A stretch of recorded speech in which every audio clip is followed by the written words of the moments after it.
Today is Tuesday, November 10, 2020. Coming up on Roland Martin Unfiltered, the Supreme Court hearing arguments today in a case that could eliminate the Affordable Care Act. Lawsuits continue to be filed by Donald Trump election team. But what does election law tell us? Also, how petty is Donald Trump? He is refusing to allow Joe Biden to receive intelligence briefings. Dude, really? How petty are you? And the Senate will vote on yet another white man for a lifetime appointment to the federal bench. We'll also answer questions about the coronavirus vaccine developed by Pfizer, and neo-Nazis send flyers attacking Black Lives Matter to members in Texas. And it is confirmed Bishop Harry Jackson Jr. did have COVID-19. He died yesterday. He was a big-time Trump supporter and was at that September 26th event featuring Amy Coney Barrett at the White House that has turned into a super spreader event. It's time to bring the funk. I'm Roland Martin Unfiltered. Let's go. He's got it. Whatever the biz, he's on it. Whatever it is, he's got the scoop, the fact, the find. And when it breaks, he's right on time and it's rolling. Best believe he's knowing. Putting it down from sports to news to politics. With entertainment just for kicks, he's rolling. It's on go, y'all. It's Roland Martin, rolling with Roland now. He's funk, he's fresh, he's real, the best, you know he's Roland Martin now.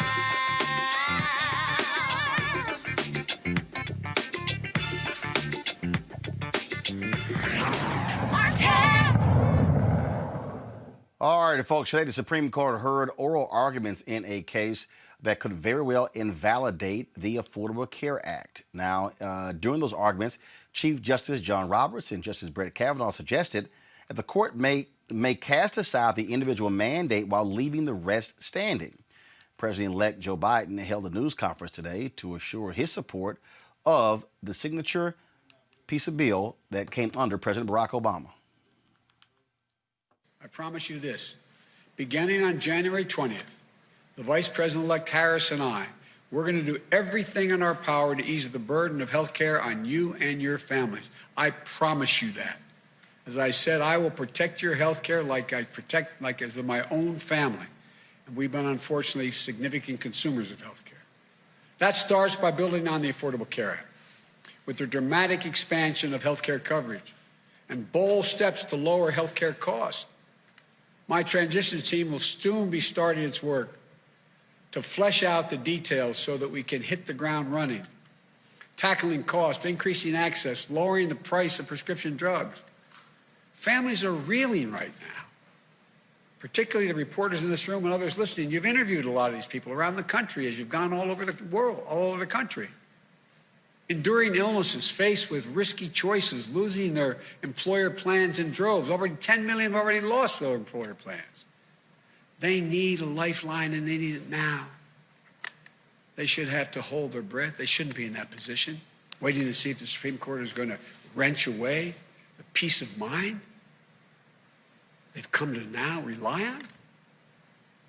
So we're going to get right to work, I promise you, addressing the issues that families are talking about around their kitchen tables this morning, making sure that they can get in bed tonight with the peace of mind that they deserve, and fulfilling our moral obligation to ensure that here in America, health care is a right for all, not a privilege for a few.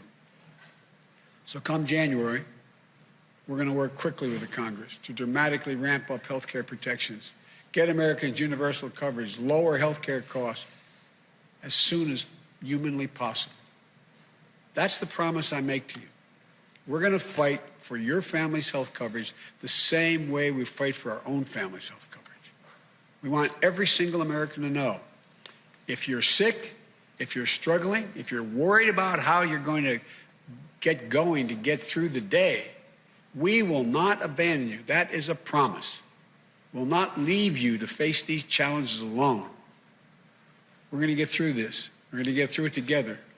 And we're going to build a healthcare system that puts you and your families first and that every American can be proud of. I want to thank you all for listening. May God bless you. May God keep you safe in this COVID environment, and may God protect our troops. Good afternoon. Today, the Supreme Court heard arguments in a case that could strike down the Affordable Care Act in its entirety. If the Supreme Court agrees with the opponents of the act, their decision could take health care away from 20 million Americans. It could take away protections from more than 100 million people with pre-existing conditions in our country and hurt the millions of Americans who have come to rely on the Affordable Care Act. Getting rid of the Affordable Care Act will take us backward to a time when people could charge a woman more for her health care than they could charge a man, simply because she's a woman. To a time when pregnancy could be considered a pre-existing condition. It will take away free birth control and contraceptive coverage for women. This is all happening at a moment when our country is suffering through a pandemic that has claimed more than 238,000 lives. And we all know that if the Affordable Care Act is struck down, communities of color would be hit particularly hard. Black, Asian, Hispanic, and Native American, because they are at a greater risk of pre-existing conditions from asthma to diabetes to lupus.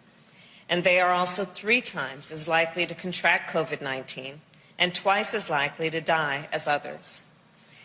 Now, I know we all know that we just had an election in America, an election where health care was very much on the ballot. Our country had a clear choice in this election. Each and every vote for Joe Biden was a statement that health care in America should be a right and not a privilege. Each and every vote for Joe Biden was a vote to protect and expand the Affordable Care Act, not to tear it away in the midst of a global pandemic. And Joe Biden won the election decisively, with more votes than have ever been cast in American history. It amounts to 75 million voices and counting, calling on the Supreme Court to see this case for what it is, a blatant attempt to overturn the will of the people. And the President-elect and I cannot let that happen. And now it is my honor to introduce President-elect Joe Biden.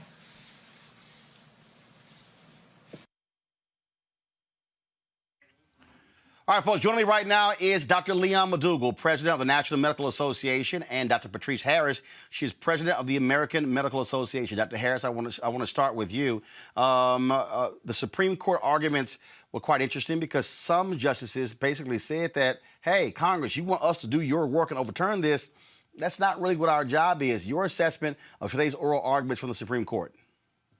Roland, first of all, thank you for having me on. And we have had a transition at the AMA. I am now immediate past president, but so honored to be on your show and to talk about this very important topic. We know that the Affordable Care Act has been instrumental in millions, as President-elect Harris said, gaining coverage. We know that people without health insurance live sicker and die younger, forego medical care, unable to pay for their medications or other treatments recommended by their physicians. So although, we should and should not try to predict what the ultimate outcome will be, the questions today, at least in my mind, demonstrated that the justices are going to be reluctant in overturning this law. But we will have to see. But that is one reason this gains in coverage for the uninsured and all of the protections. And as you know, Roland, I am a psychiatrist, and so many more people have been able to gain access to mental health care, care for substance use disorders because of the Affordable Care Act. That's why the AMA filed an amicus brief. So based on the questions today, it looks like it will be upheld. But certainly we will all have to keep the pressure on because this law, overturning this law would be devastating. And Dr. McDougall, that really is something that's here. And what's amazing is Republicans have done everything they could to overturn this, to get rid of it. but they've offered no alternative. And this whole idea of, oh, let's overturn the law first and then we'll come up with something. So the American public, we've got nothing to compare it to. It's literally the Affordable Care Act or nothing. So, Roland, I want to bring to attention that the Affordable Care Act is still in existence.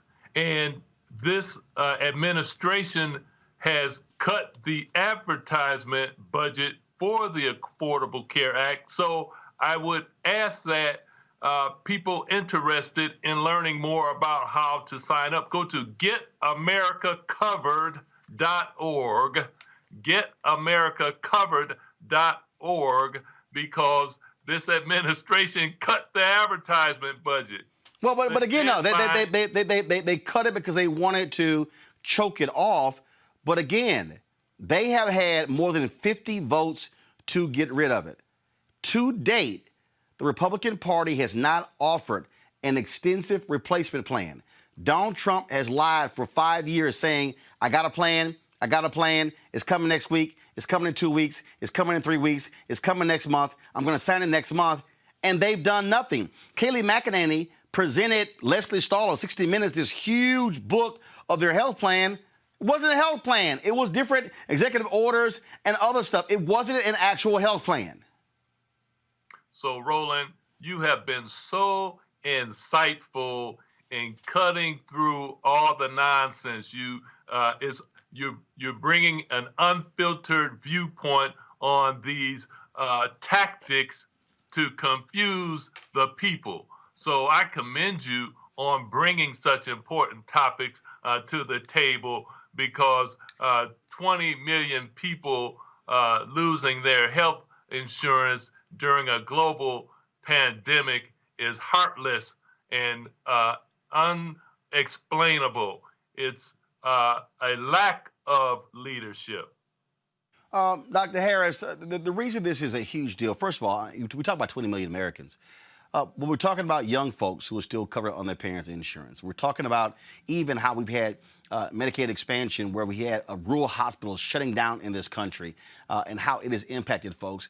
Many folks who voted for Trump, who voted for Republicans, really voting against their own economic interests. I remember 2016 where the previous governor of Kentucky was absolutely against Medicaid expansion. He was against the Affordable Care Act.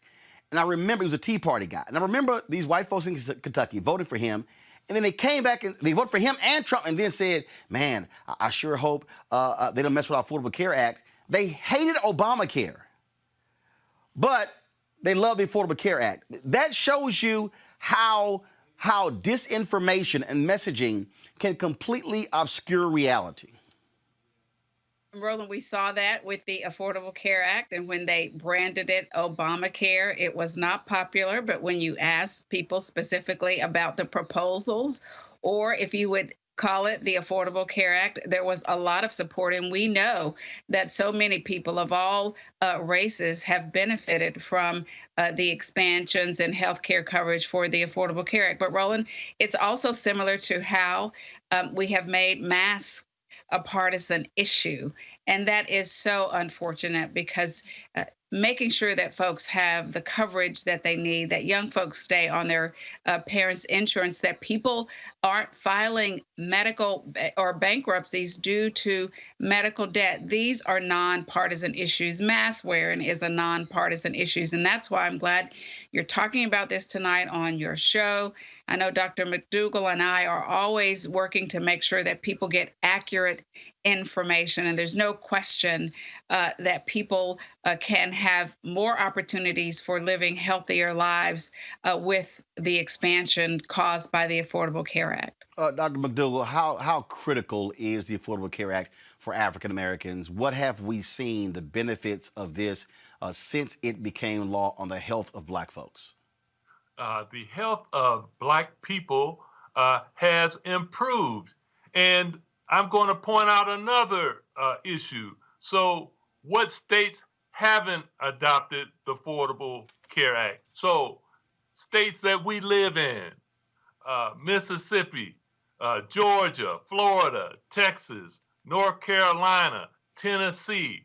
So there's still more opportunity to provide preventive services and insurance from the communities we hail from. My dad's from Mississippi. My mom's from Alabama. So if we were still living there, we wouldn't have access to affordable health care.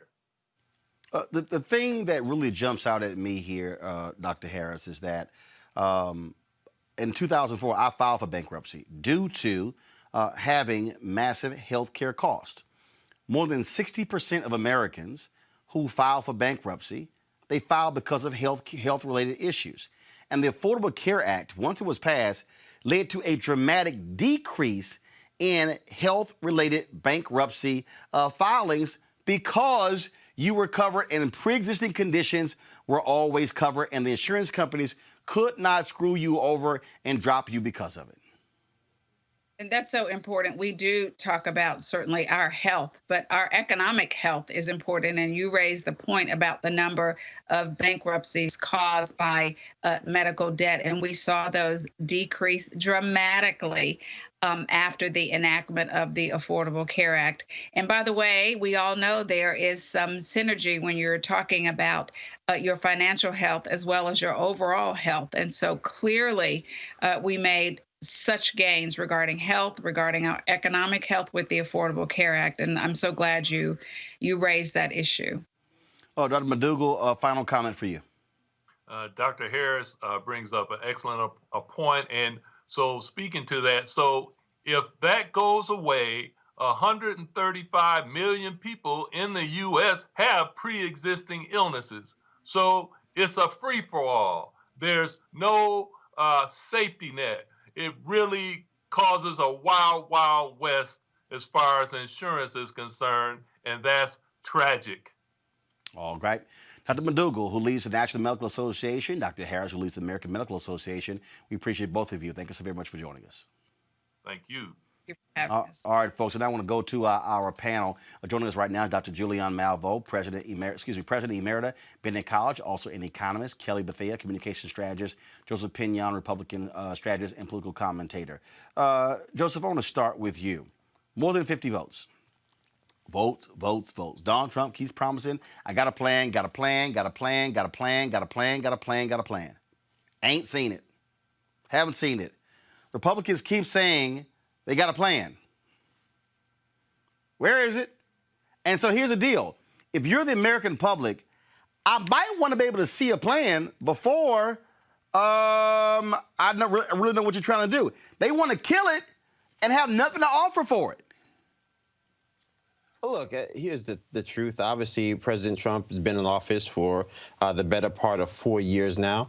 We had the initial push when President Trump first took office. We had fat repeal, skinny repeal, Graham-Cassidy repeal. None of the repeals did any of the things the Republicans were actually opposed to the Affordable Care Act in the first place, which was to try to lower the premium costs while at the same time trying to hopefully increase the breadth of coverage. So I think to your point, it is with merit. That obviously voters should be allowed to see plans before they're asked to go into a voting booth and act in blind trust. So I think that is a strong argument to make. I think the reality that we face in American politics today is that people say, vote for me today and I'll show you the plan tomorrow. And I think that is a bipartisan problem that we see in American politics today. But to your point, when it comes to the issue of health care, particularly on the backside of a global pandemic, or perhaps in the midst of a global pandemic, because we're still dealing with the impacts of COVID today as rates go up, there are precipitously higher numbers of individuals who are going to have pre-existing conditions. And the word of President Trump, or the word of any president, that don't worry, we'll take care of you, clearly at this point is no longer sufficient. I mean, Julianne, here's what's just laughable about this here. Donald Trump has given interviews to numerous people. Chris Wallace, in 2 weeks. I'll be signing in 2 weeks. Stephanopoulos, it'll be next week. Just lying. Just straight up lying. And then during the debates, he's like, "Oh no, I got a health plan. We killed the individual mandate. That's it. That's your plan." I mean, he's a liar. He's presented nothing at all. Well, my grandmother used to say, "Why tell the truth when a lie will do?" And there it is. He's been lying since he's been in office. They've documented more than 20,000 lies that he's told. But this is probably one of the most pernicious because he keeps saying he has a plan. We haven't seen it.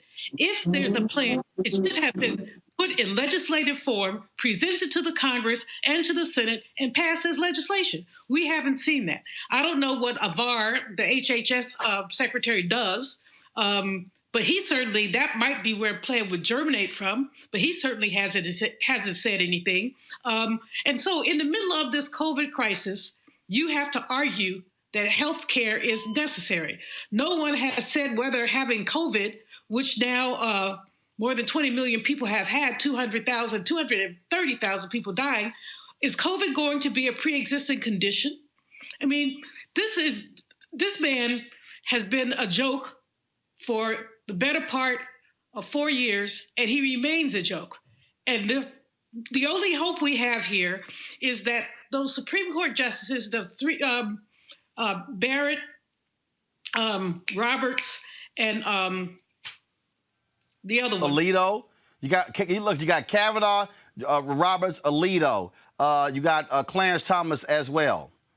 And you got Gorsuch. So it looks like this thing may actually survive. I mean, I love what Robert said, about that's not our job. The truth is that if the Republicans want to get rid of the Affordable Care Act that badly, they need to come up with legislation that provides a solution. But they've had time. They haven't done it. They don't know how to do it, quite frankly. And there we have it. However, they say you get born all night and joy comes in the morning. I think that President-elect Biden is going to be time enough for them around this health issue. Kelly, Bob Lyons here. The Republicans have no plan. And what gets me is all these broke-ass white folks running after them, voting for them. And I'm going, if there's probably the most important issue facing you, yeah, it's going to be health care. I mean, you can sit there and be concerned all you want to about abortion. You can be concerned all you want to about the Second Amendment and your gun. But if your ass stroke out, that don't mean a damn thing. You might want to have a health care plan other than relying on the emergency room. And that's what a lot of people, especially that demographic that you just described, have to go through if anything happens to them. If they so much as sneeze and they don't have health insurance, they have to go to the emergency room. But bottom line is, for these people who are so against Obamacare, but are so for, constitutional rights and, tradition, et cetera, you cannot even exercise your right to life, liberty, and the pursuit of happiness if you're dead. And what the ACA does is protect you, essentially, from death. And it also helps you exercise your right to life, liberty, and the pursuit of happiness, because it helps preserve your health. So it is incredibly frustrating to me for the people who actually need it the most not see that point, but also on the Republican end, the people who are supposed to know all of these points, they should also know that their job is to legislate. Legislate meaning make law. They are trying to put that onus onto a body of government that is not designed to make law. And what you heard in Justice Roberts' comments today is frustration. Once again, they are coming to the court basically make up this law for us because we can't do it on our own. But the problem is they can't do it on their own because they're wrong. You cannot just take out a safety net for millions of Americans without a backup plan, especially in the middle of a pandemic, especially when most of your base is relying on said safety net being Obamacare. So they just aren't, the cognitive dissonance is just right there. And it's incredibly frustrating to everybody involved, even the Republicans for not getting what they want out of the court. The court is frustrated with the fact that the legislation isn't doing its job, and millions of Americans are about to be frustrated and are frustrated right now because people just aren't doing their jobs the way that they are supposed to be done. And it's all because the word Obama is in one of their basic rights. Let me just be real. I don't think it's because the word Obama was Yes, in it the is, base, Joseph. I think Joseph, yes, it's not. Joseph, I think, look, Joseph. I mean, hold on. Joseph, hold up. Hold up. No, I know Joseph. what you're going to say. No. Look, Wait, hold up. So, Joseph, what am I going to say? You're going to say that there are plenty of people across this country, well documented, who are in favor of the Affordable No, that's Care not what I was going to say. That's not what I was going to say. No, what I was going to no, Joseph, that's not what I was going to say. What I was going to say is this here. Let me explain to people where the phrase Obamacare originated from. There were focus groups that were done by the Republicans to figure out how to oppose the Affordable Care Act. So, for instance, there used to be a thing called the estate tax. Republicans, folks like Frank Luntz, did focus groups, and they said, let's not call it the estate tax, let's call it the death tax. But Republicans aren't the only ones that run focus. No. Follow me here. But it was Republicans who specifically had the focus groups to figure out how can we change the language, the narrative on the Affordable Care Act. So what did they do? They settled on Obamacare. And what they decided is that if we put Obama's name in it, it doesn't matter what the bill is. This is what it's going to come down to, which is why I was one of the people, because Democrats were like, oh, sure, Obama cares. I was like, no, y'all are actually grabbing their disinformation and weaponizing it against yourself. That's why when you can go on the streets and ask people, it happened in Kentucky, Joseph. They said, do you support, they asked them, do you support or oppose Obamacare? Oh, I'm against Obamacare. Do you support the Affordable Care Act? Oh, I love it. It's the same thing. The word Obama is the key word. You have to understand, first of all, anytime you say the word Obama, you're going to have at least 65 to 70% of Republicans opposed. And that's why they did it. Right, but that you're missing the point. There's two separate issues. There are the principled reasons why people are opposed to the Affordable Care Act, and then there are the political tactics that are being leveraged to make sure that it actually is either A, undermined, or B, didn't come into fruition. Obviously, they weren't able to stop it from coming into fruition because they did not have the political power to do it. But subsequent to that, again, if you want to talk about things like getting rid of the actual individual mandate, I mean, the irony here is that Republicans in many ways have been hustling backwards. Because they were actually able to strike down the portion of the law that inevitably would have deemed the law perhaps unconstitutional. And now they're back at the courts pleading for, as you have said, for the courts to do their job when they have not proposed any solution. So, look, I think we could get stuck in a healthcare loop all day. I think at the end of the day, what most Americans want is to be able to make sure that they don't actually have to go bankrupt because they get sick. I think that's what people across the political spectrum want. The issue becomes, what is the mechanism that's going to allow people to do that? No, actually, there's no issue because the Republican Party has not offered a single alternative. They have not put forth. They haven't put forth a single plan. That's not entirely true. I think there have been plans that have been put forward. They haven't actually passed them. They haven't actually leveraged political capital. Hold up, Joseph. When I say put forth the plan, that means pass it. Republicans control the United States Senate, right? Yeah, they have the majority. At any point in the last 4 years, in the last 6 years. That's my question. At any point, Joseph, answer the question. Just answer the question. At any point in the last 6 years, Joseph, let me finish. Joseph, at any point in the last 6 years, has the Republican Party put a plan on the table and voted in the United States Senate at any point? Yes. When? Are you serious? We didn't sit there when we had to have actual Senator where the late great Senator McCain is sitting there with his thumb down, and we've got people. No. See, Joseph, you're wrong. That vote was to repeal the Affordable Care Act. That's not what I said. What I said is, Joseph, repealing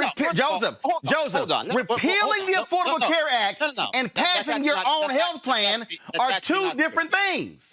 So right before he turned his thumb down, he didn't actually go. There was not a vote for Senator Graham and Senator Cassidy to pass health care. That didn't happen. I made this up. It's a figment of my imagination. Joseph, has the Republican Party passed?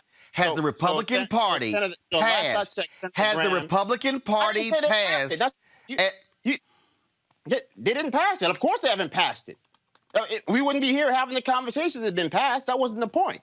And I think I started this entire segment by saying that there has had ample time to propose solutions, and they have failed to do it. That wasn't my point.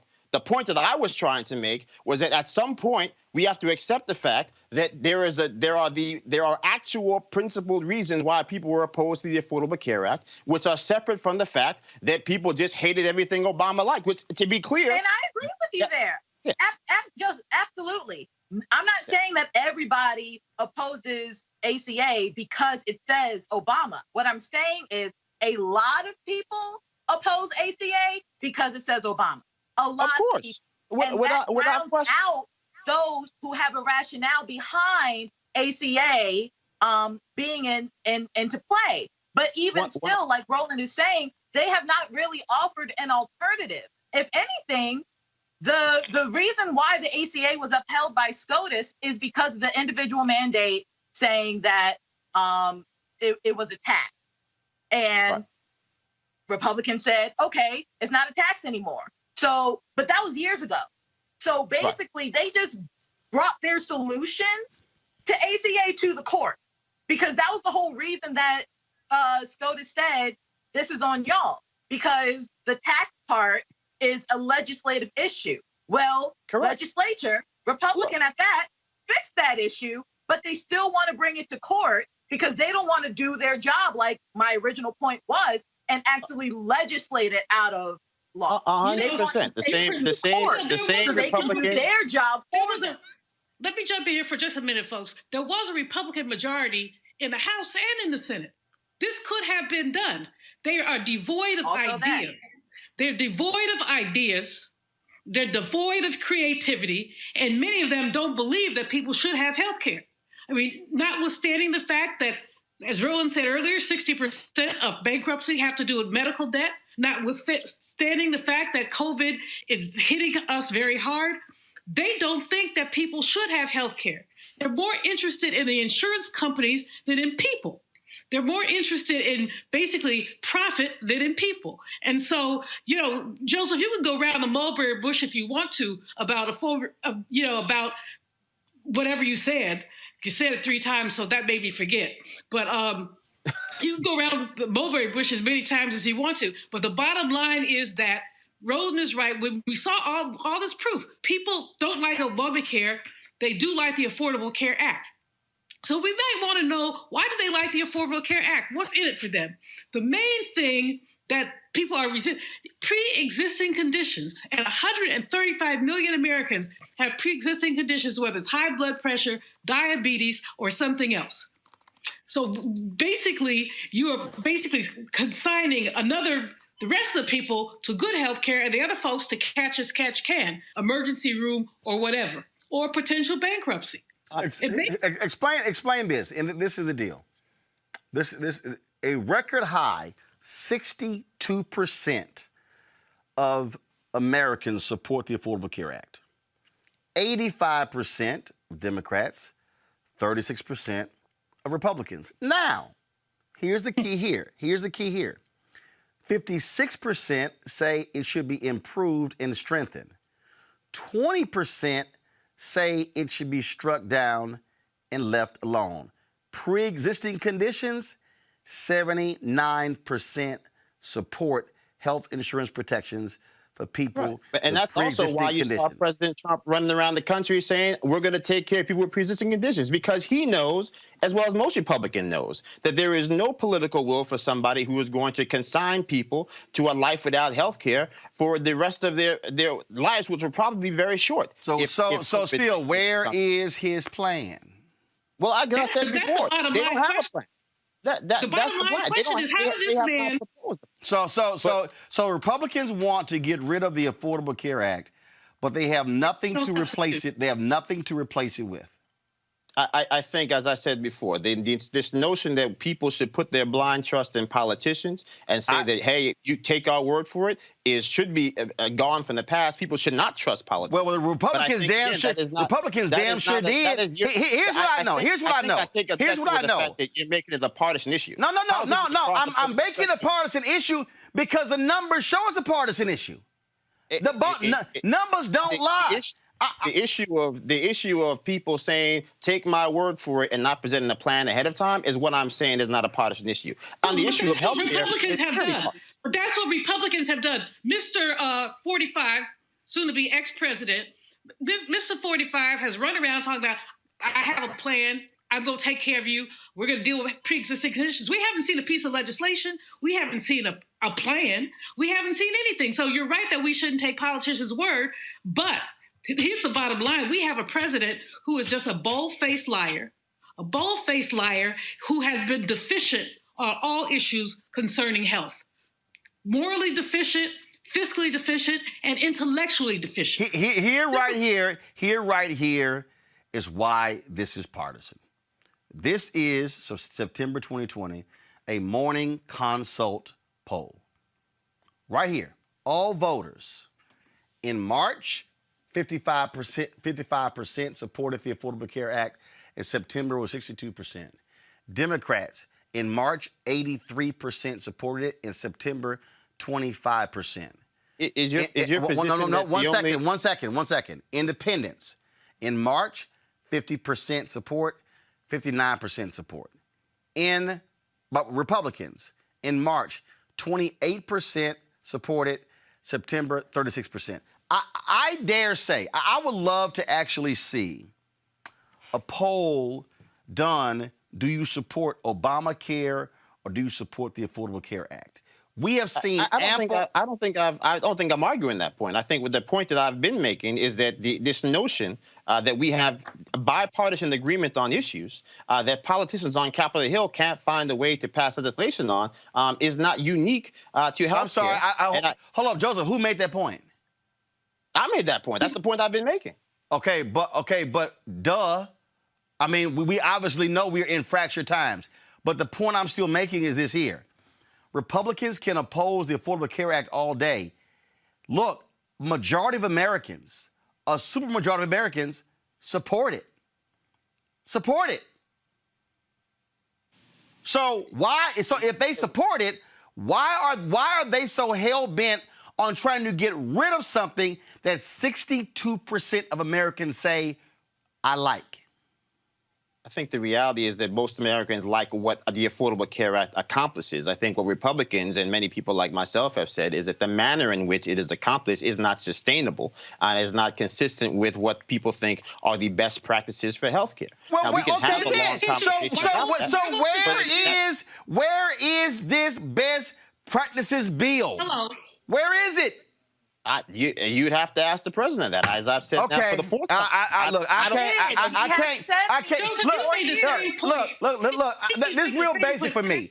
This is real basic for me. This is real basic for me. If you tell me, look, man, the food, it ain't so good. I'd cook that food better. Okay. Get your ass in the kitchen and go cook. What you're not gonna do is say the food ain't good. And then I say, get your ass and go cook. You like, oh, no, I don't cook. I'm just saying the food ain't no good. Well, if your ass can't improve the food, if you can't sit here and contribute to the meal, all you're doing is running your mouth. And that's what Republicans are doing. Republicans are making no effort because, first of all, when you say even improve, they don't even want to improve. They want to get rid of. They want to totally get rid of it, and I'm just still waiting. When manna from heaven is going to fall down, and then they're going to actually present a plan. I'm just waiting. I would love to read it. I mean, again, I don't think I'm saying anything different than you're saying. There was no plan. There should have been a plan. There wasn't one then, ain't one today, ain't going to be one tomorrow. Well, there'll be a plan because the reality is that you won't be able to win elections without one. And that's not just healthcare. You're talking about climate. There's a whole. Some of the Republicans. There are a plethora of issues in American. A lot of Republicans just won with no plan. Well, yeah, because at the end of the day, we figured out that people can get elected dividing people, even though their neighbors agree on the issue. Well, actually, you can get elected lying to people, and they are so gullible they actually fall for it. Here's the deal. Here, look, first of all, the Supreme Court is probably going to come back in 2 or 3 months with their decision. We got lots more time to talk about it. I got to go to a break. We come back. We're going to talk about these crazy ass Trump folk. I'm still trying to figure out how you won Senate seats and House seats, but those votes are good.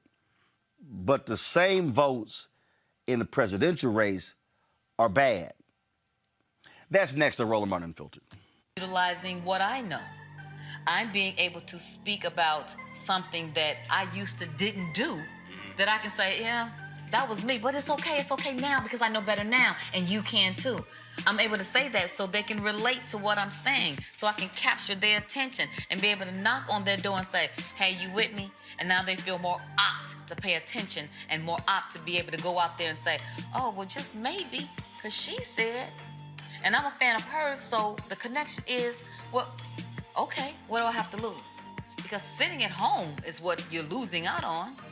And a lot of them don't even know how important the vote is. It's like, well, you know what, if I don't, ain't nobody gonna miss my vote.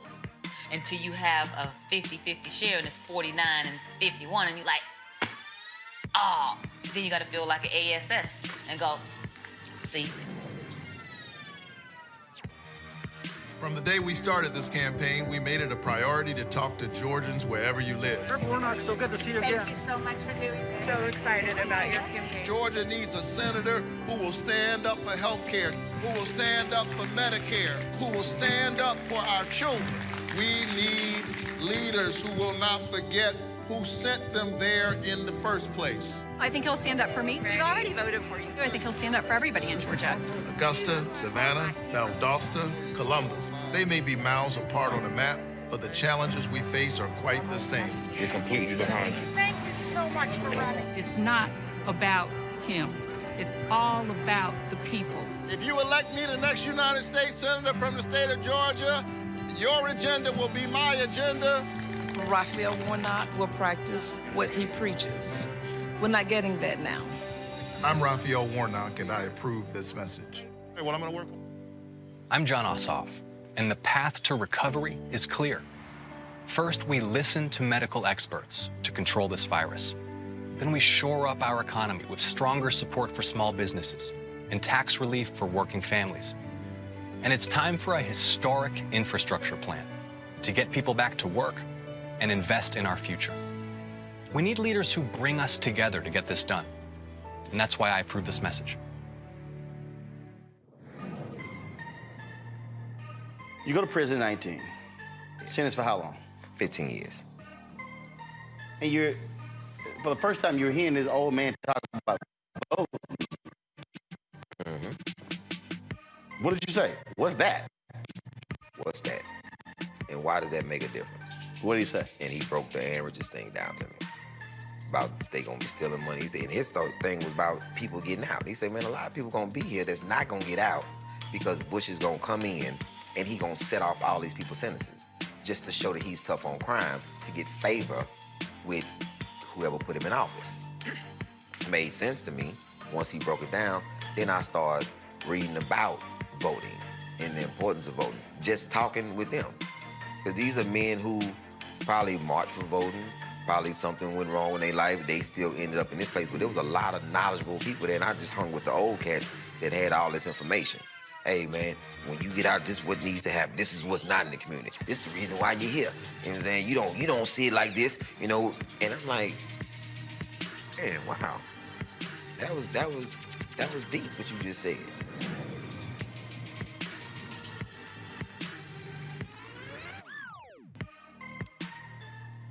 The Republican Party and Donald Trump, boy, they are really stuck on stupid, y'all. They are losing their mind. They are alleging just voter fraud everywhere. Do y'all want to see stupid? I'm going to show y'all stupid. Kim Klacik, the clueless child running for who ran against Kweisi Mfume, who got dusted. And when I say dusted, she got dusted, y'all. She lost 75% to 25%. Do y'all know that her ass literally sent a tweet out saying that, oh my goodness, I'm going to appeal. I'm going to appeal my race because surely that's why I lost, because of voter fraud. Boo. You ain't lose because voter fraud. You lost because you a fraud. In fact, y'all, look at this dumbass tweet. She said, first of all, Trump tweeted, he quoted some pollster in Britain. She goes, agreed, I beat my opponent on day of and in-person early voting along with absentee. However, 97,000 mail-in ballots were found in his favor. Luckily, we raised enough money to investigate. Julian. That young lady These people, but it's, wait a minute. The fool who lost to Karen Bass. It got worse. Let me find this tweet. Let me find it. Again, first of all, these are people who are really stuck on stupid. That's the kindest thing you can say. But what gets me with these fools, this one dude, I got to find this one. Hold on. Because same thing. This fool right here. Hold on. Let me go back. I had it. Let me go. It really is funny how they try to this fool, Errol Weber. Go to my iPad. I'm going to the Los Angeles County Registrar's Office in Norwalk today to audit the vote counting procedures. I will not concede. Every legal vote needs to be counted. No, wait. Do y'all want to know how many votes he got? Y'all, Karen Bass whooped his ass with 86.4% of the vote. He got 13.6%. Does this fool really want us to believe that he gonna pick up some 200,000 votes somewhere? You got the entire Republican congressional delegation from Georgia basically saying to the governor, the lieutenant governor, secretary of state, y'all lying. They actually want the head of elections in Georgia to quit. Julian, these people are nuts. Like I said, Roland, that's the kindest thing you could say about them. They're delusional. But one of the things, I'm glad you mentioned the Baltimore race as well as Karen Bass's race. We could also talk a bit about Maxine Waters' race. I don't know where these Republicans come trolling for ignorant black people. But that's literally what they do. They go trolling for ignorant black people who do not know how to add, nor count, nor read. Baltimore is historically and traditionally Democratic. I mean, I understand having a symbolic candidate in the race just cause, but how this young lady thought she had a chance, a snowball's chance of getting anything done is amusing to me. Same thing with this. So you have 13% of the vote, and you think that somehow there was voter fraud?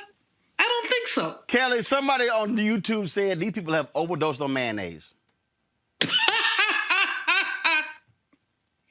That's a good one. Kelly, I mean, this whole idea that there's this massive voter fraud. Donald Trump has been screaming voter fraud when he got his behind kicked by Hillary Clinton by 3 million votes. His ego cannot handle he lost the popular vote. That's all this is. And the real problem is Republicans are indulging his stupidity. They're afraid of it. Kelly? Well, my issue is if the tables were turned miraculously and somehow Miss Kim actually won anything in Baltimore and the Democratic nominee wanted to recount, this would not be the issue. You know what I'm saying? Like if the tables were turned and there were votes that were in need to be counted, they would not be having this. It's always if I'm at a disadvantage, then something must be wrong. And it's incredibly frustrating to me, and I'm sure it is to the American people, when you see with your own eyes people who are literally working to cheat and not working for the people, because this is actively trying to cheat. And that's what's also funny to me. You're failing at cheating. So what makes you think that you deserve an office outright on its merit when you fail to do the wrong thing right? So he just needs to take her bag and go somewhere. Because if I'm not mistaken, I don't even think she lives in Baltimore City. First of all, hold on. You look, you ain't got to waste breath on Kim, okay? She got crushed. Here's the deal, Joseph. I need somebody who's a Republican to explain to me. How do you stand in front of the cameras and laud Republican victories that were literally on the exact same ballot, but then say, but in that race they cheated? If the Democrats cheated, they are some awful cheaters because they lost the Senate race in Iowa, Kansas, Maine, North Carolina, South Carolina, Mississippi, Kentucky, Louisiana, Texas. They got to be really bad at this, because if you're going to cheat, I figure you might take the Senate with you. I mean, look, we could have a very long conversation. I'm not going to try to crawl into the mind of crazy, but I will say this. I think that our obligation to the American process is devoid of the individual's personal motivations. And so we have an obligation to count the votes, which is what's happening. And if people want to avail themselves of the court process, that is their constitutional right. And ultimately, that is not a betrayal of the process. It actually makes the process stronger because, as my grandfather told me at a young age, the only thing better than taking a man's money is making them count it before he gives it to you. So, look, if people think that there is fraud, we should find out about it. There's no evidence of that. None. And again, none, the process, zero, zilch. Look, none. To be clear, wait, Julian, wait. Robert, finish. Yeah, so, I think at the end of the day, look, here's the truth. There are going to be legal briefs that are filed. The courts will either say there is fraud or there isn't fraud. They'll say there is merit or there isn't merit. At the end of the day, either we have a country or we don't. Either we believe that we have an independent judiciary or we don't. And so I think if we're talking about how do we heal this country, because we could have a long conversation about how do we get here. But if our goal is to heal, if our goal is to have enough people who have still bought into the system, that we have a country that works, then let people count the votes. Let people run around saying what they want to say. Because but you're saying let them count the votes. Donald Trump and his people were trying to stop the count.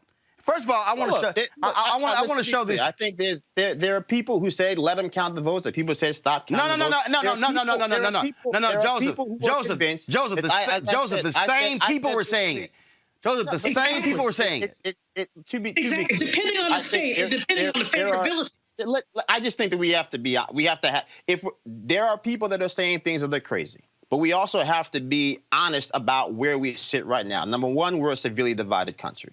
Number two, there are things in the results that are statistically anomalous. Like what? Now, most of those statistical anomalies are likely due to the fact that we had an unprecedented amount of people vote via mail. Right. That does not mean that somebody did anything illegal, but it does mean that we're dealing with results that are not in line with previous results. Of course.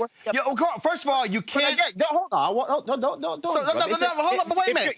But it's not in line with previous results. But you just said because we also have mail-in balloting, so they can't accept. They can't accept the reality of that. Roland, in some cases here, Roland, some states will have an automatic recount if it's within half a percentage point. But you have large margins. You have tens of thousands of votes. Now, Arizona probably should have a recount. It's only 14,000 votes separating the two candidates. But Michigan should not have a recount, because basically there's so many votes, there's so much of a lead that it's not going to make a difference. You can count till the cows come home. Every time you recount, you pick up a vote, you lose a vote.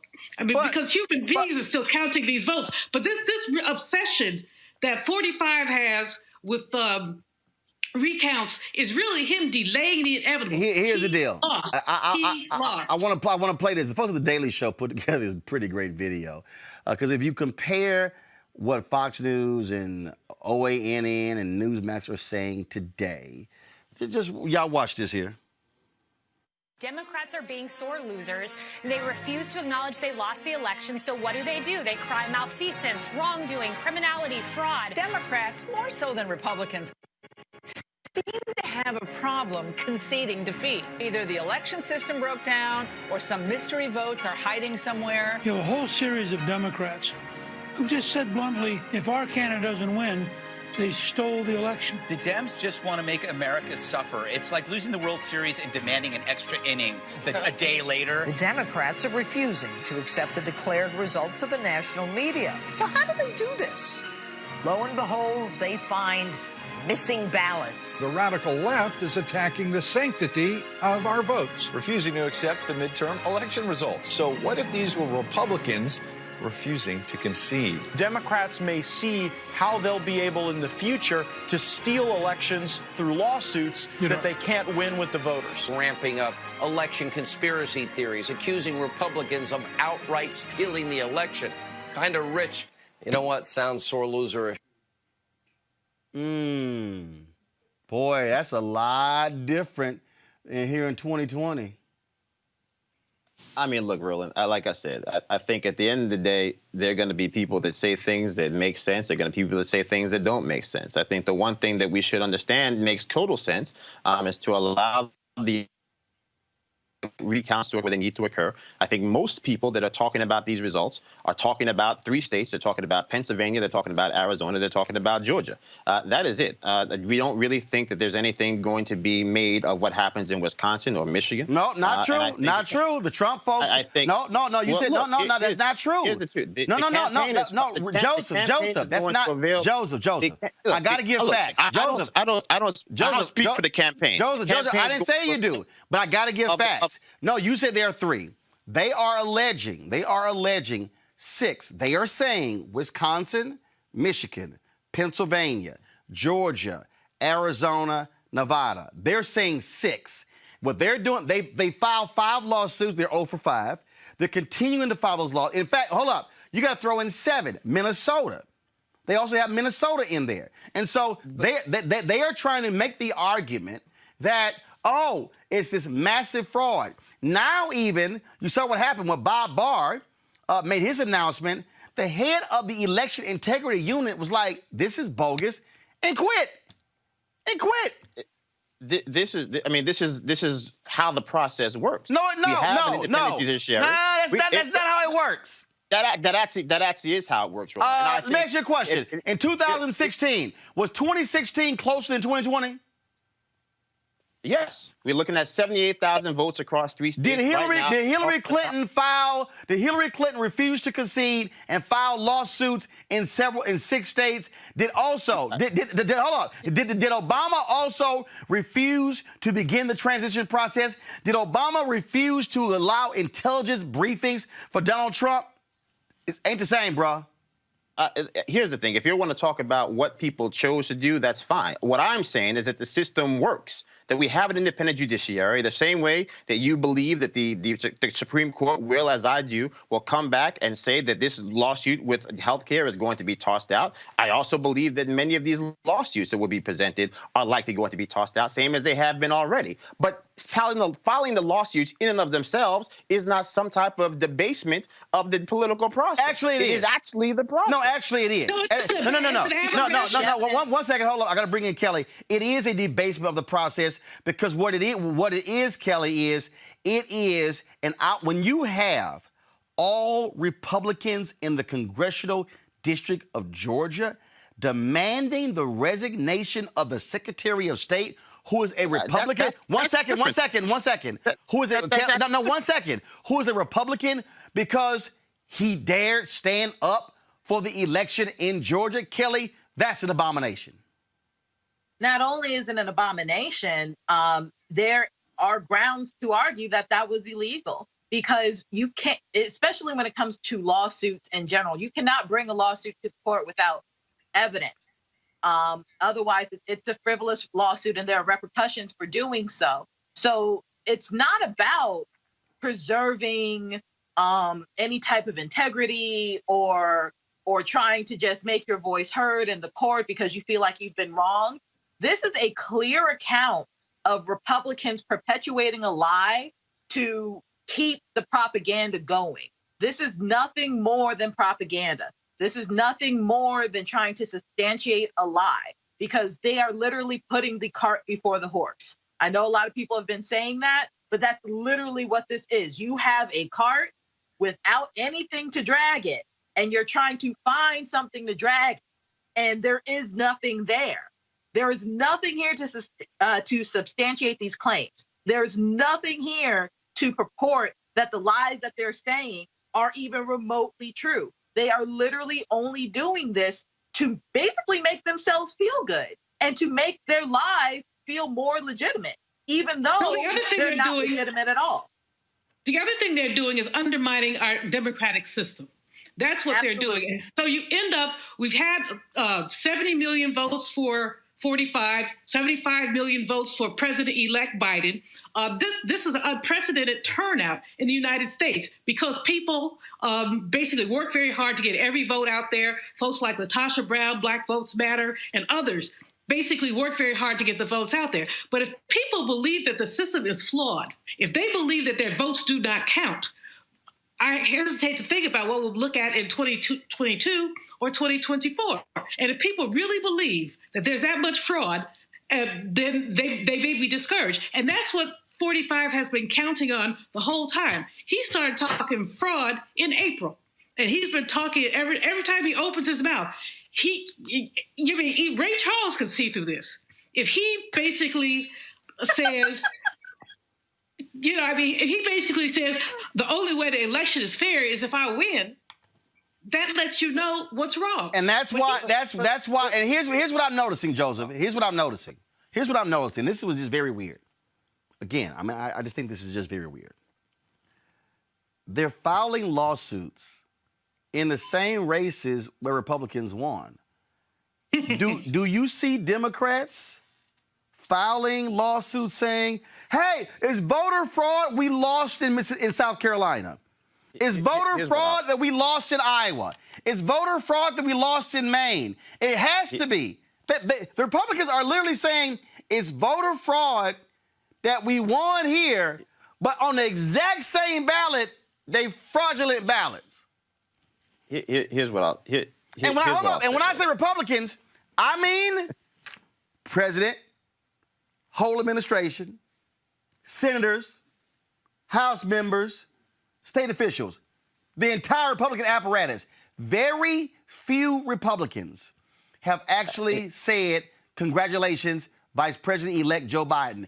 They are standing largely behind, and when I say largely, 98% are standing behind Donald Trump by saying, oh, this was fake, it was stolen, it was fraudulent. I don't think most people are saying it's fake. That's not what. That's not what I said. Not what Senator. I said.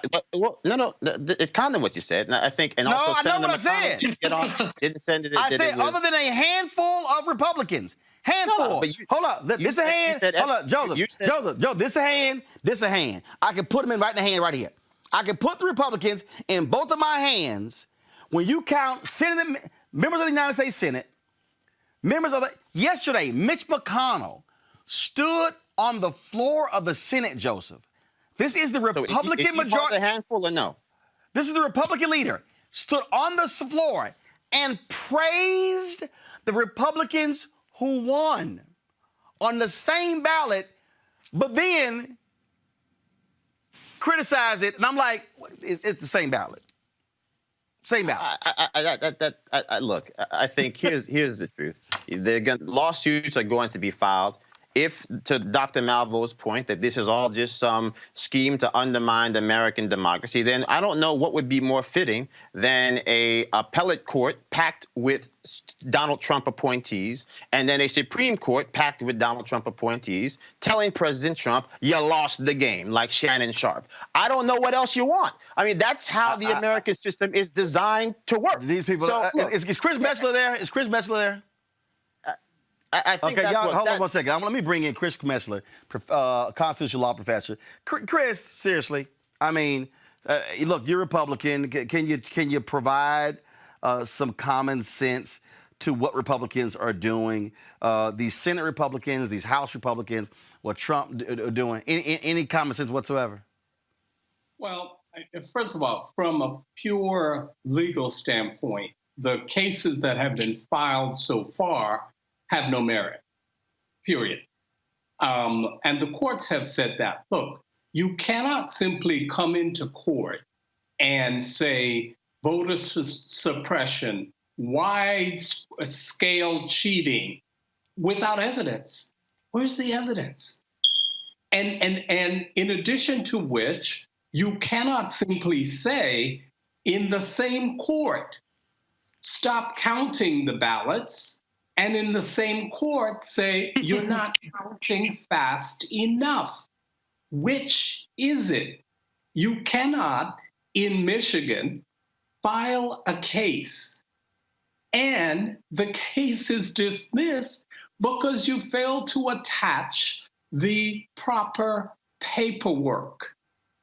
Look, I agree, you have the right to file whatever it is that you want to file, but there has to be evidence. You cannot say, as the head of the RNC, when asked, where is the evidence? And she says, give us time to develop the evidence. As a lawyer, if I went into court and did that, they'll pull my bar card. You can't do that. So what I'm not understanding is, if there is all of this evidence, where is it? To the extent that it exists, present it. To the extent that you have contradictory arguments, that's not going to work. And that I don't get it. I've read the briefs, I've read the pleadings, and at this point, I don't understand what's going on here. And Chris, in looking at this, again, what makes this worse is when you have individuals who know better. And what is it? Are they so deathly afraid of his tweets?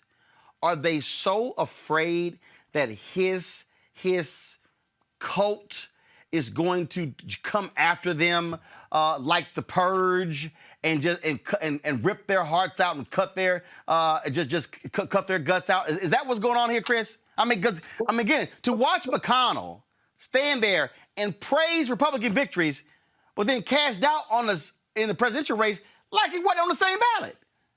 Well, so here's the thing. There is some conversation about whether or not the president's going to, say, okay, enough, but I'm going to run again in 2024. So here's the concern.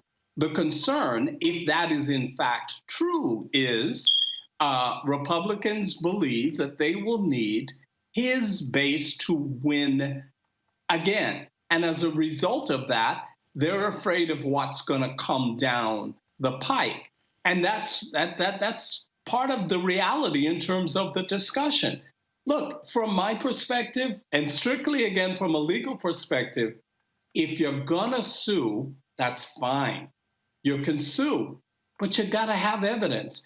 This is a toxic mix of law and politics that ultimately I don't think bodes well. Joseph, go ahead. No, I mean, look, I agree with much of what the doctor has said. I think, again, as I started off in the beginning, there is no evidence that there is widespread fraud. And to the extent that there is, they have to actually provide some evidence. That hasn't happened. So, look, I think to the doc's point also, this has been a widely chaotic process. When you end up at the wrong Four Seasons, you're already off to a bad start. So look, it's just, I think, again, two things can be true at the same time.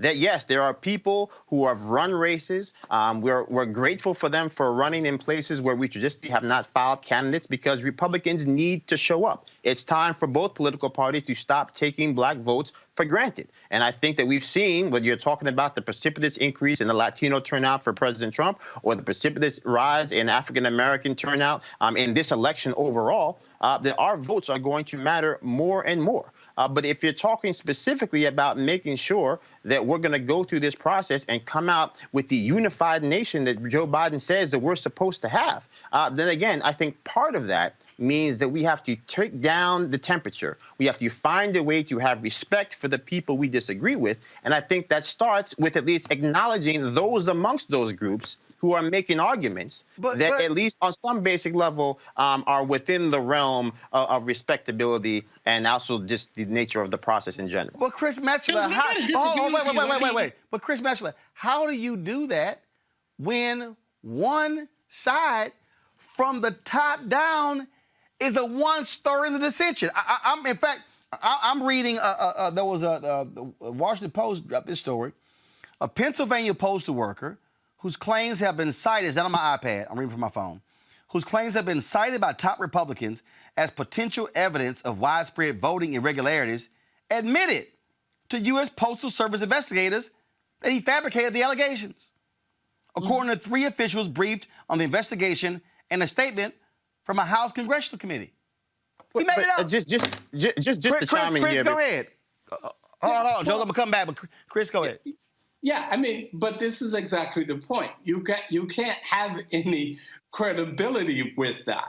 And if, in fact, there's this thing called vetting that for some reason, we've just failed to do that right in this particular administration. And then this goes to continue to prove that.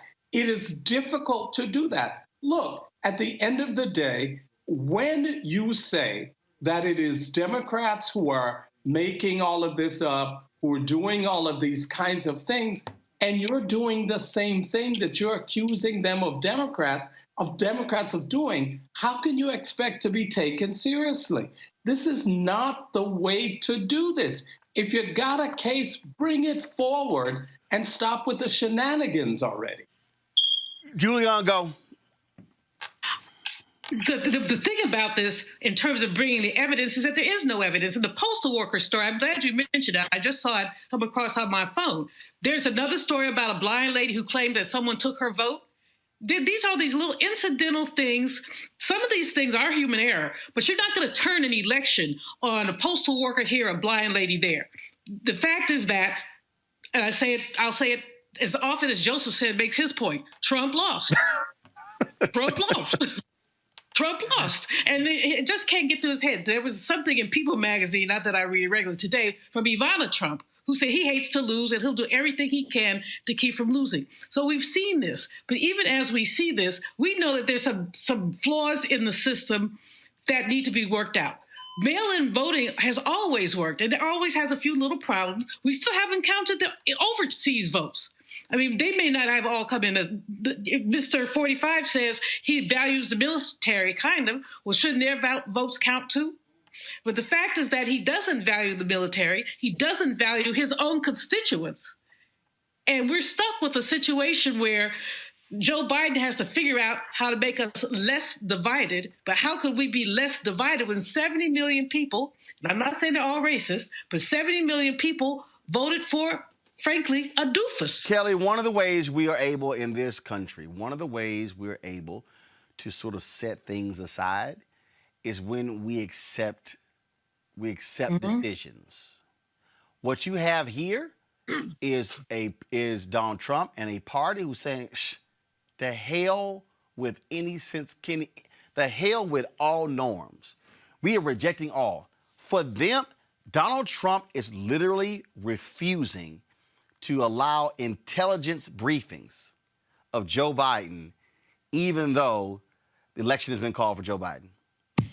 That is, when you talk about, first of all, candidates get intelligence briefings.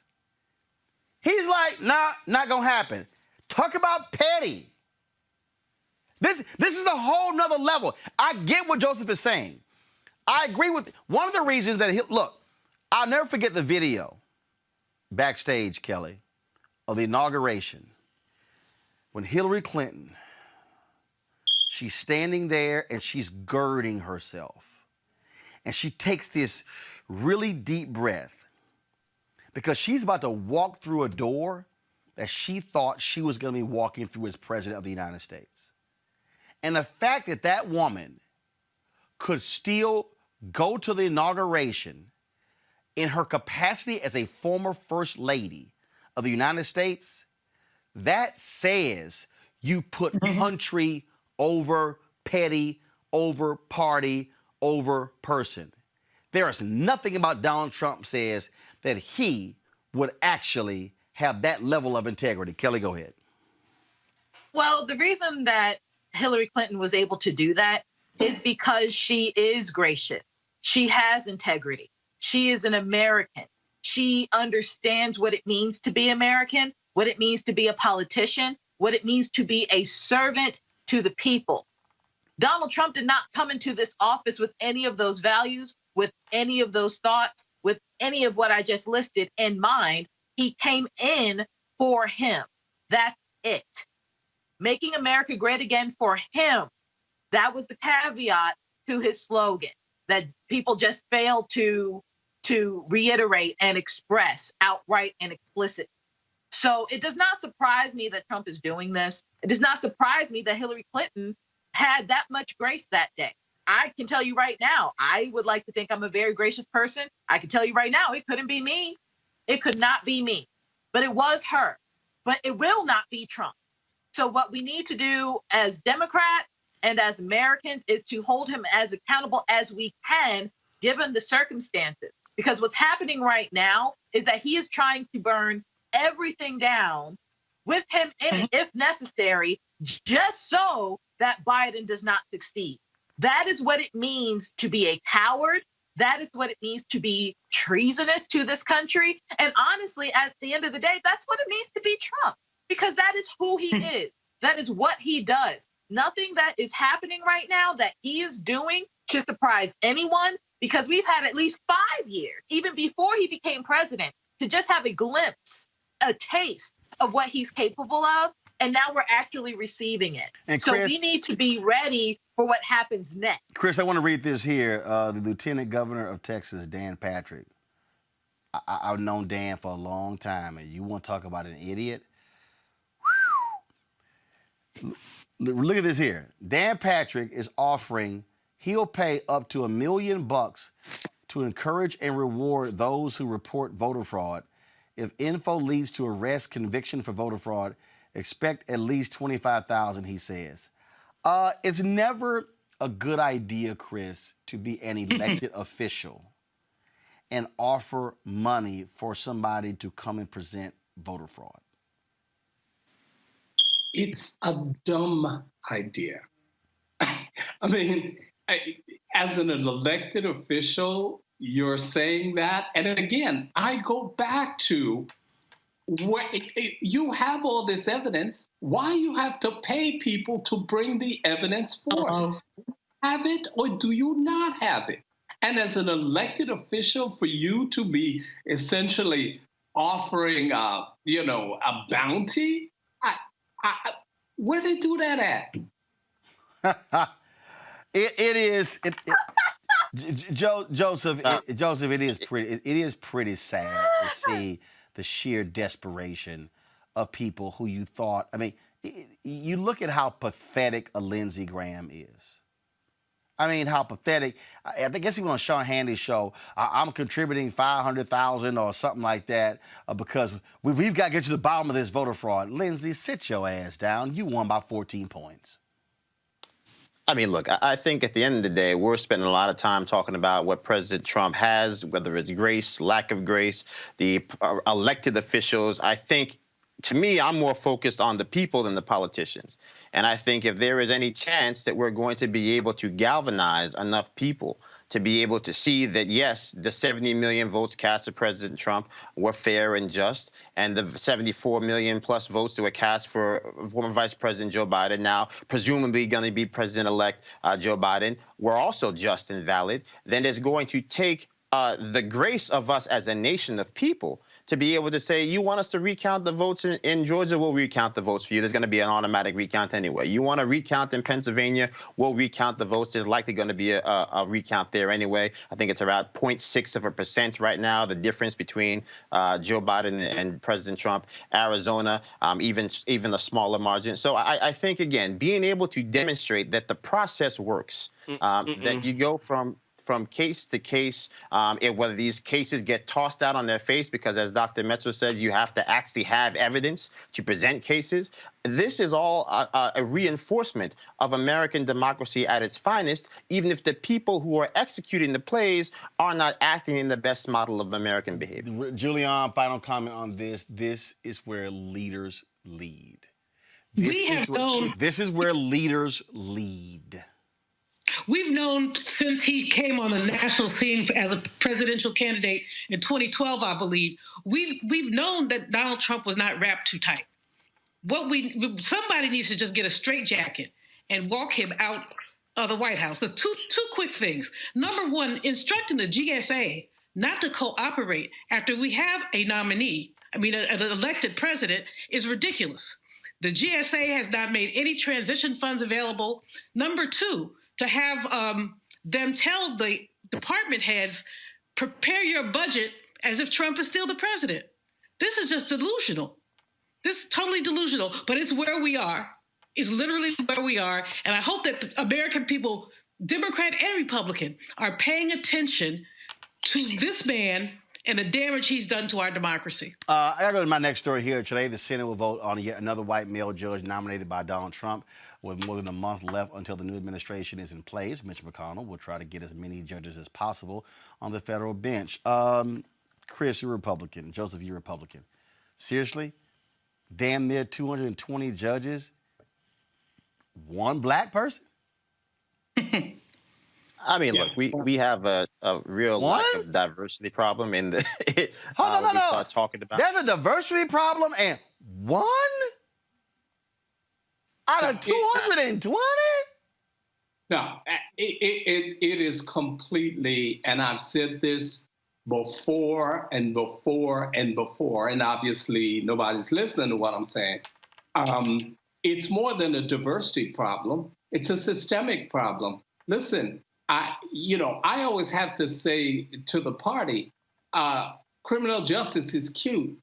And it has its place, but as it relates to the persons who are making those decisions in the first place, don't tell me you can't find any. Where did you look? Under a rock? Because I got 700 I can give you right now. Here's my deal. Here's my deal, Joseph. 1% is 2. Mm-hmm.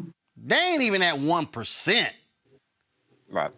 I mean, look, there are a lot of people that pretend that somehow Clarence Thomas is the only qualified black man to sit on the court. He is not. And so I think at some basic point, I mean, even the choice of Amy Coney Barrett, I think that we had a well-qualified judge sitting down in Florida that, for a lot of reasons, probably would have been a better choice than she was. But look, at the end of the day, it is what it is on some basic level. I mean, we're at some point we're just talking about derivatives of the same problem that we've all been talking about on some basic level for the last 4.5 years. So look, at some point you just have to accept the fact that when it comes to getting the type of representation that we deserve in government, as it relates to the type of diversity of thought and diversity of opinions and diversity of representation, we're just not going to get it. But see, here's the deal, though. See, Kelly, this is by design. They want, and Mitch McConnell said, they want 35 to 45-year-old, largely white men. This is by design. This ain't no accident. No, it's not by accident. nothing that this Republican legislature has done, especially the Senate, nothing they have done is by accident or by happenstance. All of this is deliberate. When you have a white male, very right-leaning judge on the bench, you have a tendency to basically work against the interests of every other demographic in the American constituent. Like, Black women aren't considered, people of color of either gender aren't considered, youth typically aren't considered. No one's considered except rich white men when you have that kind of person on any bench, federal or otherwise. And when that happens, you come up against some really terrible law that gets made by way of case law. And that's how we get Trump. That's how we get McConnell's.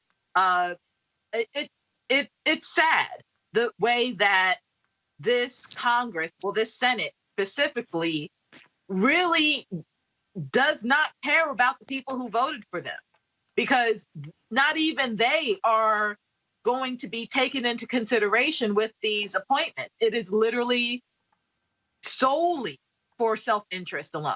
Julian, again, I think what you're dealing with here is you're dealing with the Federalist Society. Look, Mitch McConnell and Republicans, they want white men ruling in these federal cases.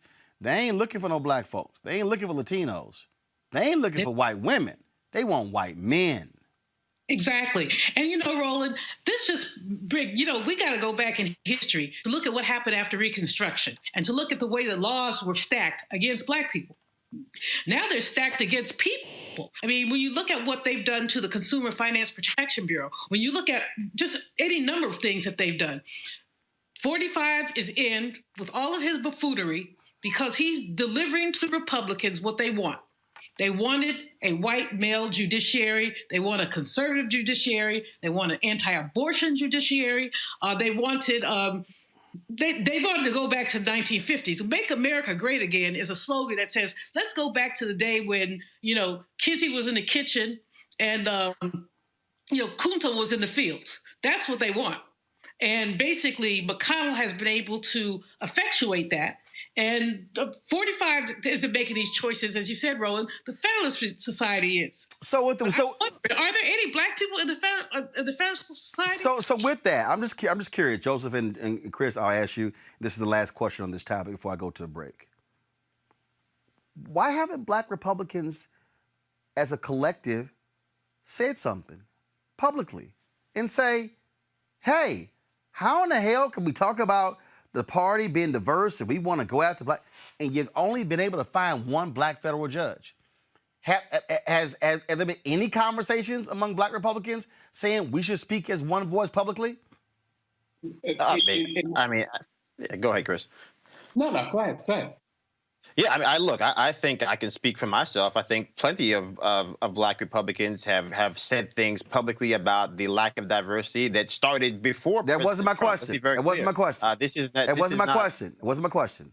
Well, the question is to go out there and speak collectively. I think Black people have spoken. No, where? No, are you telling me that Black Republicans have spoken as a collective, saying the lack of diversity, the lack of Black federal judges is wrong, and they want to see more Black judges considered by Republicans for the federal bench? When? Well, I missed that.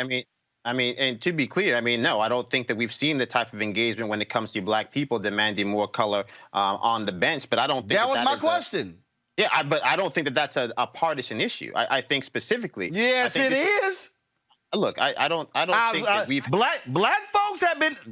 Are you trying to say Black folks haven't demanded that for Democrats? What I'm trying to explain to you is the fact, number one, we need more color on the bench, period. Number two, we certainly need more black men, Black women on the bench, just across the board. That's at the federal level. That's at city levels. That's just a given. We know this concretely. What I'm saying is that there's, number one, a schism, if you say, within the Black Republican conservative movement as a whole right now as a result of what's happened over the last 4 years. So that's a completely separate issue. And I think as a general rule, any conversation that we've actually had over the last 4 years office has been dwarfed by the fact that we are living in a 24/7 Trump news cycle that basically drives anything else you'd want to talk about out of the public opinion. Hey, Chris, I ain't even heard it come our way, and we ain't in the Trump cycle. Chris, go ahead. No, there has not been that conversation, in part due to what Joseph said. Look, in this administration has been, as it relates to Black people in particular, more fascinated with entertainers than substance. And so what you've seen are a number of so-called new Black conservatives who have, soaked up a lot of the oxygen in the room to no avail. And like I have told a number of them, you can't expect Black people to join the party when you're telling Black people how stupid, ignorant, and uneducated they are, and they need to leave the so-called Black plantation. And as a result of that, the conversation of a number of very reasonable, true Black conservatives have been muted.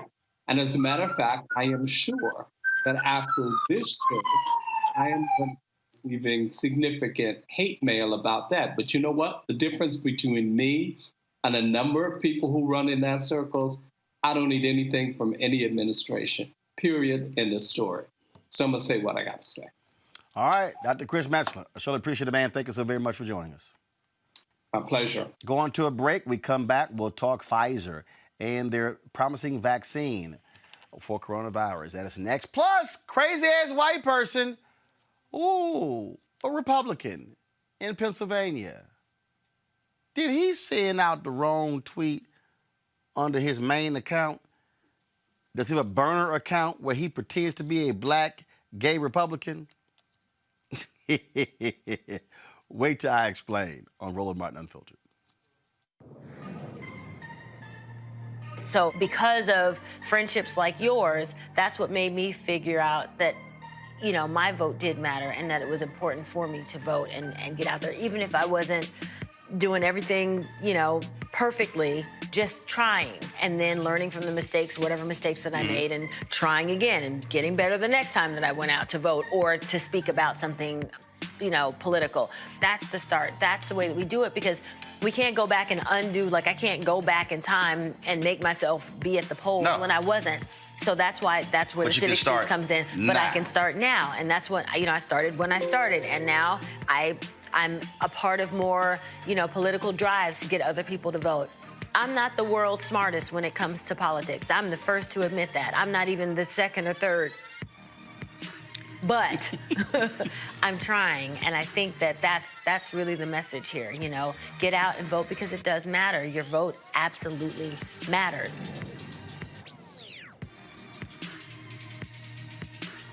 (1982), a 12-year-old is accused of stealing and dragged out of store, told he looked suspicious because his hands are in his pockets. I'm Raphael Warnock, and that boy was me. Back then, I didn't understand how much the system works against those without power and money, that the rules were different for some of us. Too often, that's still true today, especially in Washington. I approve this message because it's time for that to change. I'm John Ossoff, and too many are struggling to afford prescriptions. One change in the law would make a huge difference.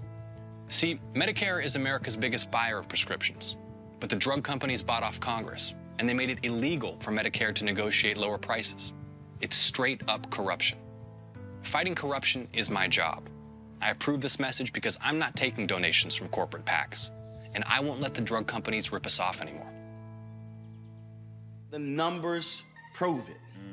Millennials are the largest group in America. They're now larger than baby boomers. And if you don't use your power, they will run you over. Completely. And I think that's why what we're seeing so much, especially when you look at, who's controlling the country and how the country is being controlled, it is because, the powers that be and those that know how the system works are taking advantage of the system for their own interests. So part of it when it comes to this millennial generation is education.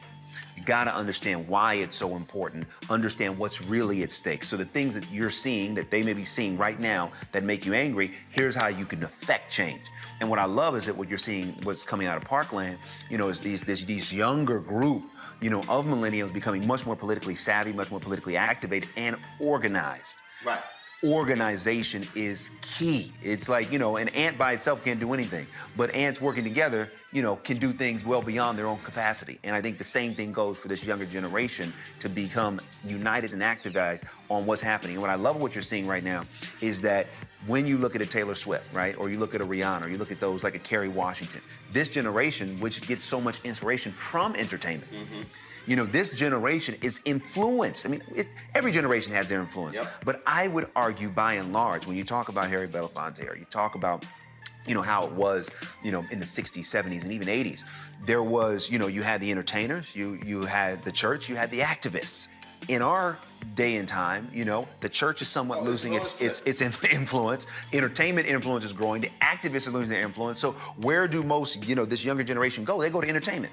And so the influencers' entertainment can actually move the needle. And when you see people become active, I love how this younger group of people are saying, wait a minute, we don't like what just happened with Kavanaugh. We're going to do something about it. We don't like the fact that there's no gun control. We're going to do something about it. And I do think that as tragic as these events are, they are becoming more galvanizing to get this younger group of voters, which is so influential, to get out and do what we know they can do, which is to help move the needle in a massive way.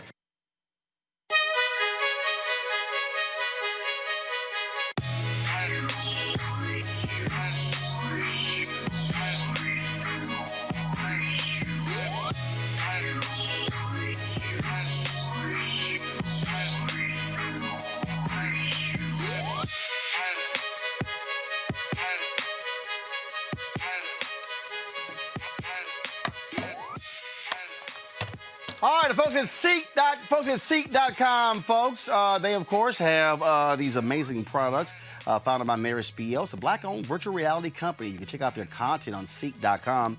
They have these amazing VR headsets right here. These headsets allow folks to be able, of course, to watch the virtual reality content, drop your phone right into the slot, put this headset on. You can actually be literally in the room where the video was shot. And also, of course, they have their headset here.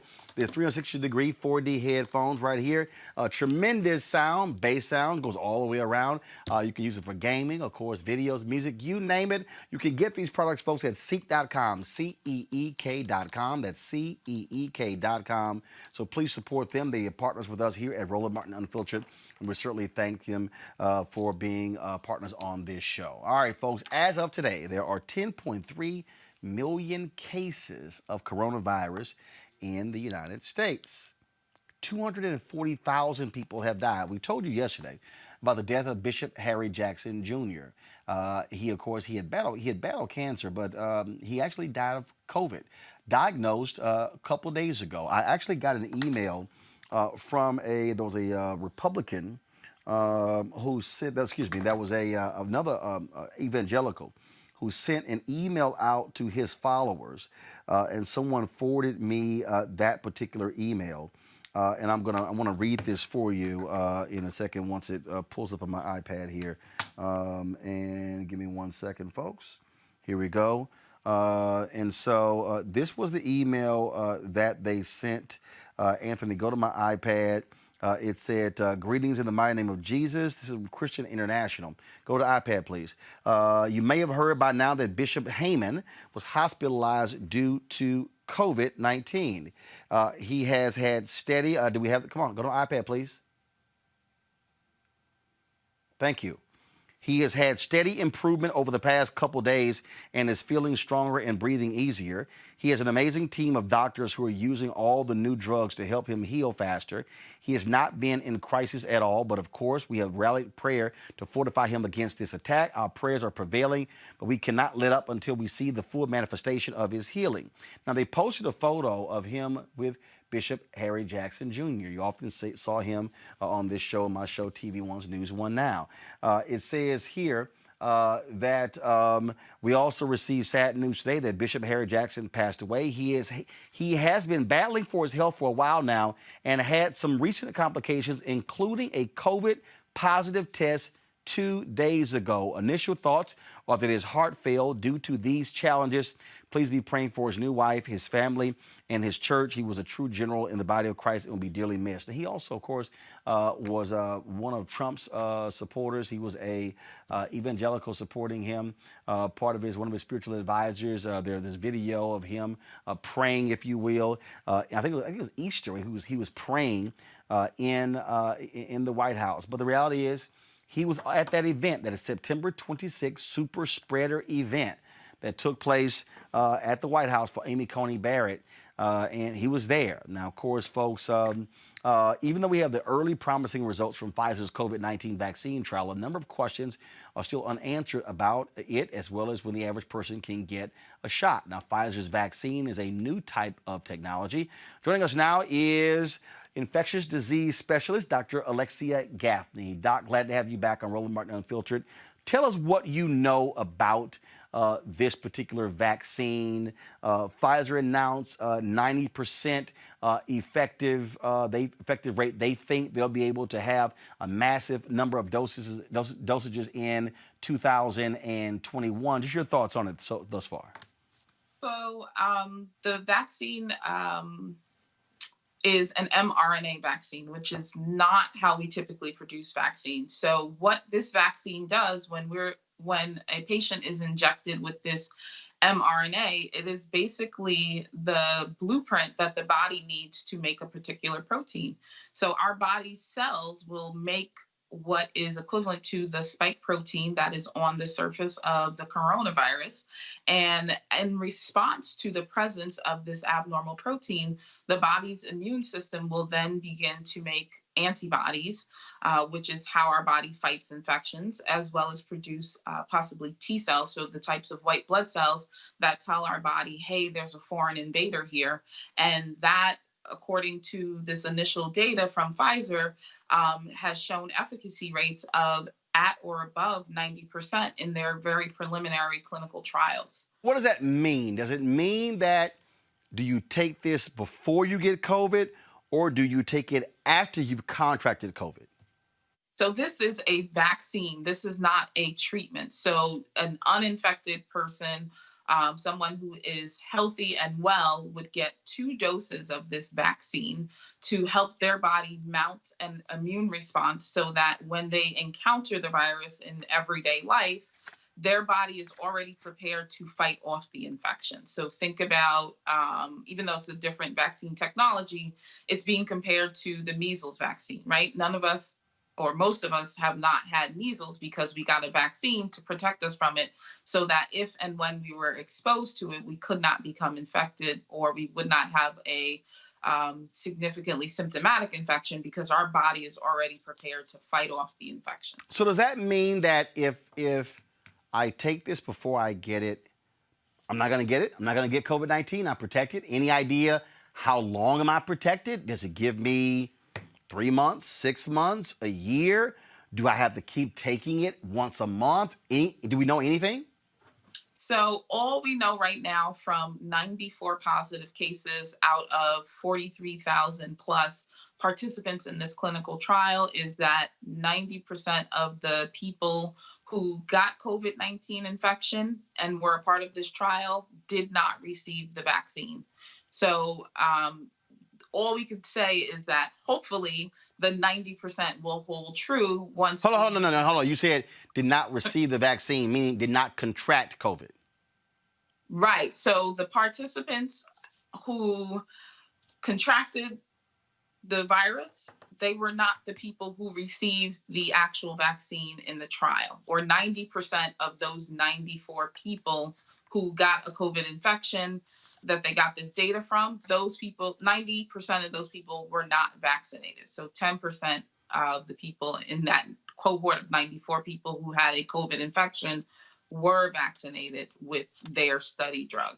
So the initial data is hopefully what we'll see when the population at large is vaccinated, that we'll continue to see 90% efficacy, although that those numbers may change as we look at a larger sample of people in the trial and as we start to get vaccine out to the general population.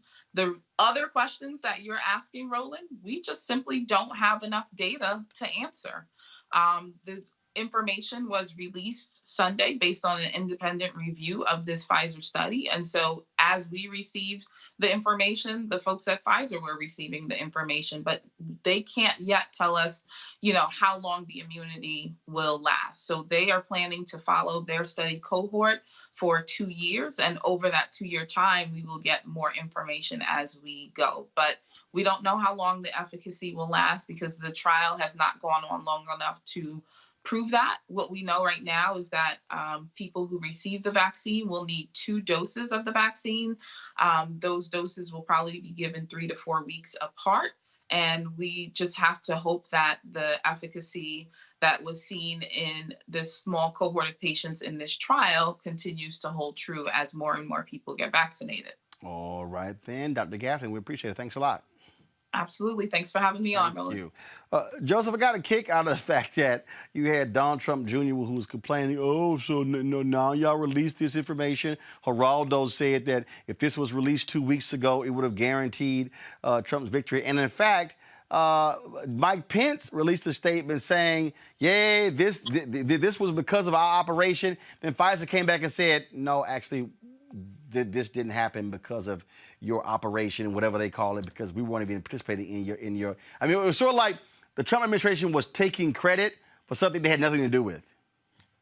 Well, look, it was a 2-part thing, right? So it's like they weren't necessarily a part of Warp Speed, but then the contract that they were actually given, that had the funds allocated for, came out of Warp Speed. Look, it's a mixed bag. I think, again, to the point that's been beaten home today, is that obviously when it comes to the Trump administration, it's very difficult to know what to take seriously and what not to take seriously. I think to our point, I mean, one of the things that I would like to know more about this Pfizer case, obviously early on your show this year, you had the presidents of Xavier and Dillard come on talking about the fact that we had African-Americans who were underrepresented in some of these studies. And so, again, what is the efficacy as it relates to people of color? What are the issues that we're going to be dealing with as it pertains to, is this going to be approved for Black people to take? Is this going to be approved for women to take? Obviously, there are certain drugs, blood pressure medications and the like, that they have certain restrictions because there weren't enough people in these cohorts. Or those are the types of things that hopefully we can get to come out of this and get out of such of a Trump-centric approach to a global health crisis that's impacted too many lives. Well, and look, what we're dealing with, Julian, here is the reality that, we are used to them lying, taking credit for things that they had nothing to do with. But bottom line is we kind of got a reason not to trust them because they kind of been lying a lot. I mean, everybody has bleach in their kitchen. So, I mean, if we believe them, everybody would have shot up bleach. So, just saying. But, Roland, the thing that the doctor pointed out, 94 cases is a very small number of cases with COVID. We really need to see a lot more information. And then there's the issue of distribution. From what I understand, this vaccination will have to be kept somewhere way below freezing. I forgot how many degrees. It's way below freezing. And most places do not have the capacity for that level of coldness. So are we going to have to develop refrigerated trucks or something, very refrigerated trucks, to get this out? Dr. Fauci was on CNN today, and he basically said he'd expect the vaccinations to get out really until April, except for extreme cases or people who are at special risk. So this is good news for Pfizer. It's good news for us, for America. Joseph has raised a very good point about efficacy for Black folks. And Fauci today talked about older people as well. But we don't know whether this is going to be good for older people. So there are a lot of questions to be asked. And I think, frankly, the least important thing, we have to get into the mindset, Roland, of keeping that man out of our mouths and keeping him, basically, Mr. 45, it's over. It's all over, Casanova. So just go grab whatever you want to grab, and just get out of our space. And he will do that sooner rather than later. Kelly?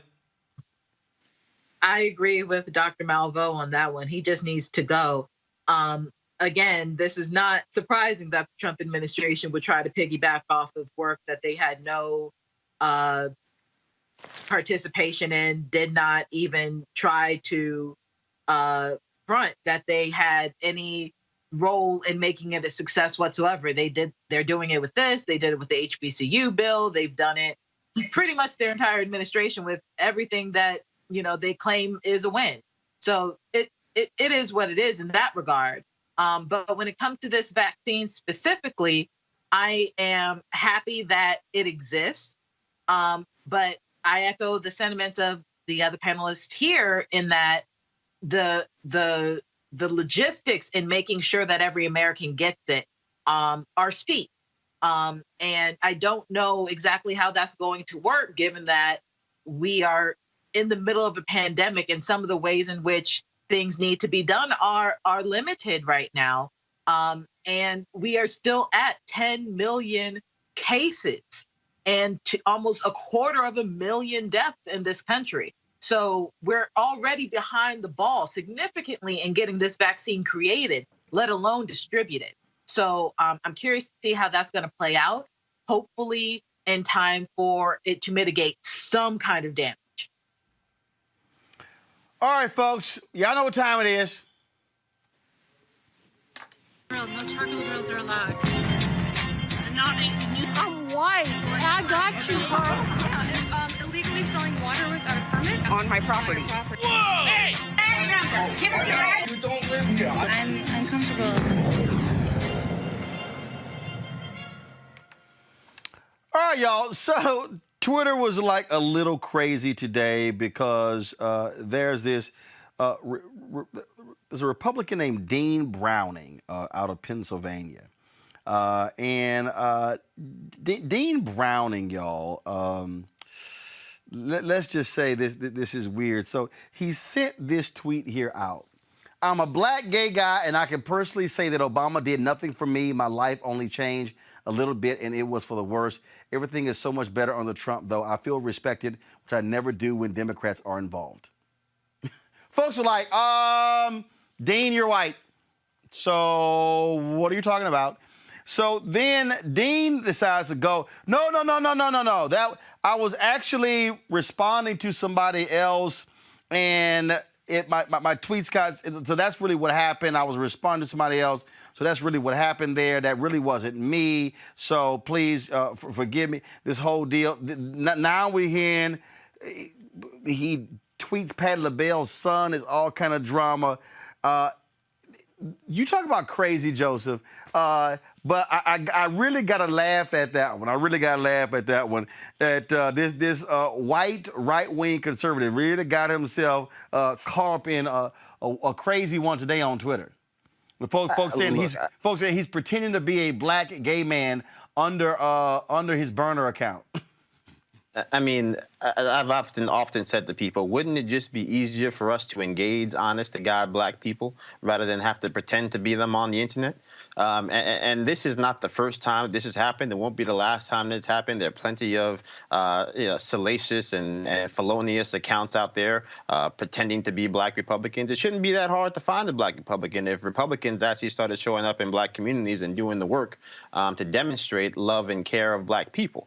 So look, this is a perpetuation of what we've been dealing with. It's the kind of insincere outreach and that's trying to be masked in these anecdotal evidence of things that do not exist. And yeah, pretty crazy. But this was, this, Julian, was a part of the disinformation campaign by the Russians in 2016, where, well, look, Twitter and Facebook have busted these troll farms impersonating black people.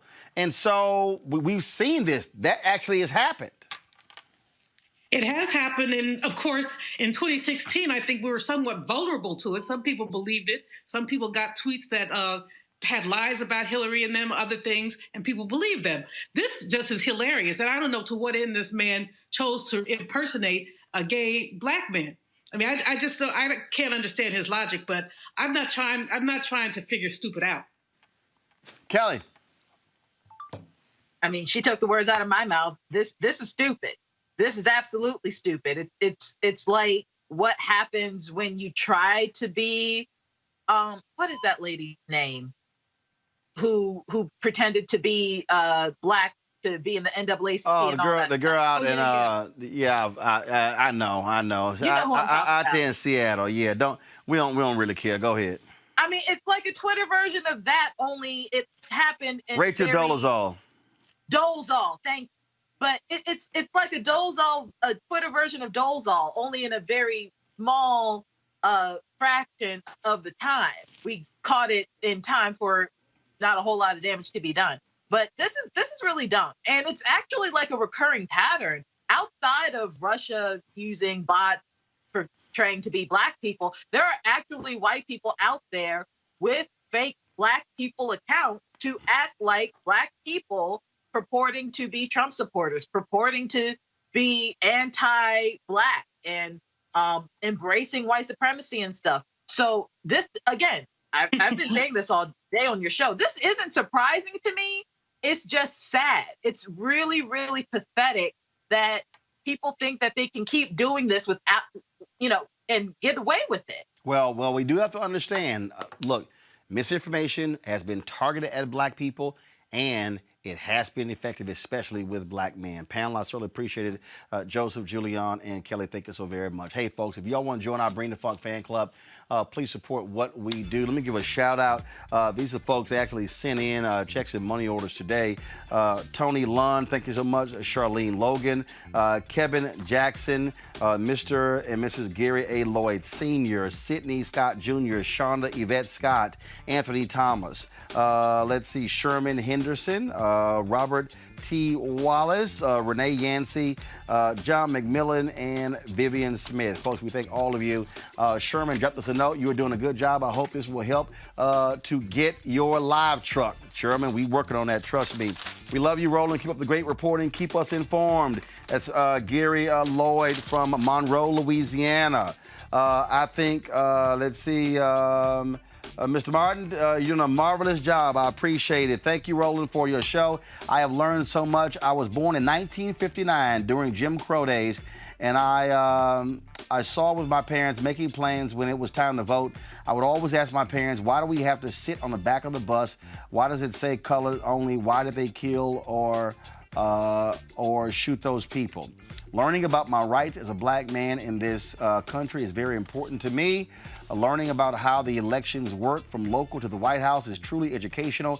Even reading and researching all the candidates on your ballots, knowing how to track your ballot, understanding your right to vote, understanding the Senate and House of Representatives, learning what the midterms are all about. So I said to myself, if I can support Democratic Party with the little money I have, I can surely support my brother, Roland Martin. Man, I certainly appreciate that. Thank you so very much, folks. That's the impact we are having with this show. Y'all can support us. We probably are moving close to 14,000 fans. Our goal by the end of the year is to have 20,000 of our fans supporting this show. Nearly 8,000 of y'all are on YouTube today. If y'all are on YouTube, you can give right there on YouTube, joining our Bring the Funk fan club. Our Cash App is $RM Unfiltered, PayPal.me/R Martin Unfiltered, Venmo.com/RM Unfiltered. You can also send a money order to New Vision Media Inc., NU Vision Media Inc., 1625 K Street Northwest, Suite 400, Washington, D.C., 2006. Folks, that's important because we are gearing up for Georgia. Pull the lower third up, please. You saw it during the show. We're going to have this running through December 7th. That is the runoff. The deadline to register for the runoff in Georgia is December 7th. Go to iwillvote.com. Go to vote.org to actually register. Even if you did not vote in the general election, you can still vote in the runoff. We're going to be spend lots of time in Georgia. That's why your dollars will support us in what we do. And so we certainly appreciate that. And one of the things that, and again, I share with y'all this all the time because I want you to understand what it is we're trying to do. So I told you about the streaming system that we got. And so y'all remember on election night, we were trying to go live to the folks down at Black Lives Matter Plaza, and we were having problems going live. Well, part of the problem is because there were so many people and other folks streaming. And so what we're doing is we saw that was a problem. We reached out to the company here. They have a thing called LiveView Extender. Go to my iPad, please. They have a thing called LiveView Extender. You will see that it's mounted on top of trucks. You see that right here on a vehicle, but you can also put it on the tripod where you're broadcasting from, and you see it right here. Well, that's $12,000. We're going to get one of those. So that way, when we're out in rural places in Georgia, if we're actually in congested places in the city and lots of people, we're going to be able to get our signal out to be able to broadcast the show and live stream. Again, that's $12,000. So what we are doing, so when I tell y'all that we are serious about this and what we're doing, how we're building, how we're doing things, that's exactly what we're doing. We're sitting here, in the studio right now. We've made lots of improvements here. I think, Anthony, you can even switch. Hold on, let me do this here. You can switch this here so you see, folks. Normally we have it, so go to my iPad so you see. We've got all these monitors right here, folks. That is, of course, the live feed. That's the program feed in the center. We're able to watch other networks when we're actually live on the show. You see all the lighting system we put in. All of these things are happening. That's what your dollars go to support. So please join our fan club right here on Roland Martin Unfiltered. And don't forget, you can also listen to our podcast on the iHeart Radio app. All right, folks, I got to go. I'll see you guys tomorrow on Roland Martin Unfiltered. Don't forget, subscribe to our YouTube channel. We are at 600 and where are we right now? 671,000 subscribers, 4,000 away from 675,000. If you watch our YouTube channel and don't subscribe, go ahead and click the subscribe button and click the bell so you can turn on your notifications. And when we go live, you'll know it. All right, y'all. I'll see y'all tomorrow.